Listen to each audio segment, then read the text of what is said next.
அனைவருக்கும் வணக்கங்க. இன்றைக்கி நம்ம என்ன புக்கு பார்க்குறோம்னா, அந்த காலத்தில் பார்த்திங்கன்னா ஜோதிடம் ஜாதகங்கள்லாம் சொல்லுவாங்கள்ல, அவர் என்ன படிச்சிருக்காரு பாருங்கள். அந்த காலத்தில் வைத்தியநாத தீட்சிதர்னு சொல்லிட்டு ஜாதக பாரிஜாதா அப்படின்னு சொல்லி டெக்ஸ்ட்டு மூல நூல் இதெல்லாம் எழுதினவர் பாருங்கள். சுப்பிரமணி சாஸ்திரின்னு சொல்லி பிஏ அப்பயே படிச்சிருக்காரு. இந்த புத்தகத்தோட விலை தான் எனக்கு பெரிய ஆச்சரியத்தை உண்டு பண்ணுது. 7 ரூபா, அது 8 ஆக்கியிருக்காங்க. 7 ரூபா இந்த புத்தகத்தோட விலை. இதில் என்ன இருக்குன்னா, அந்த காலத்தில் பார்த்திங்கன்னா ஏடில் உள்ள விஷயங்கள்லாம் ஓலைச்சுவடியில் உள்ள விஷயங்கள்லாம் நிறையா கொடுத்துருக்குறாங்க.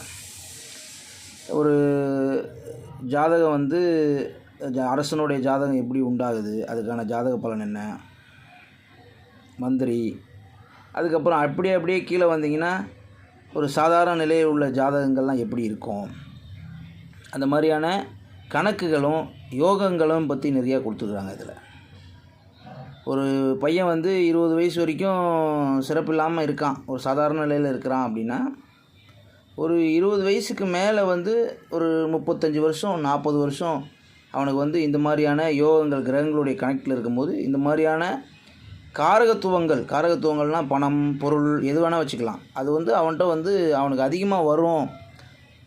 இப்போ ஒரு எக்ஸாம்பிளுக்கு குருனா அறிவுன்னு சொல்கிறாங்க, பொருளாதாரம்னு சொல்கிறாங்க. இதெல்லாம் வரும்னு சொல்லிவிட்டு இந்த புக்கில் அந்த காலத்தில் என்னென்ன நடக்கும்ன்றதை எப்படி சான்ஸ்கிரிட்லேருந்து எடுத்து தமிழில் எழுதியிருக்காங்க பாருங்கள். ரொம்ப நல்ல புத்தகம் இது. இது பலதீபிகைன்னு சொல்லிட்டு மந்தேஸ்வரர் அப்படின்னு சொல்லி ஒரு மகரிஷியனால் எழுதப்பட்ட நூல். இதுவும் அவர் தான் எழுதியிருக்காரு, சுப்பிரமணிய சாஸ்திரின்னு சொல்லிட்டு. இது பார்த்திங்கன்னா அப்பயே 5 ரூபா கிட்டத்தட்ட புத்தகம் இந்த விலை.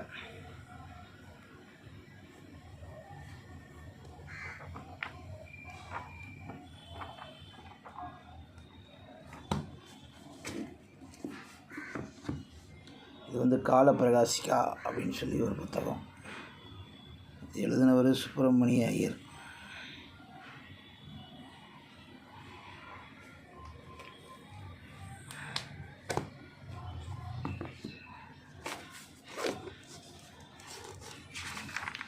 இது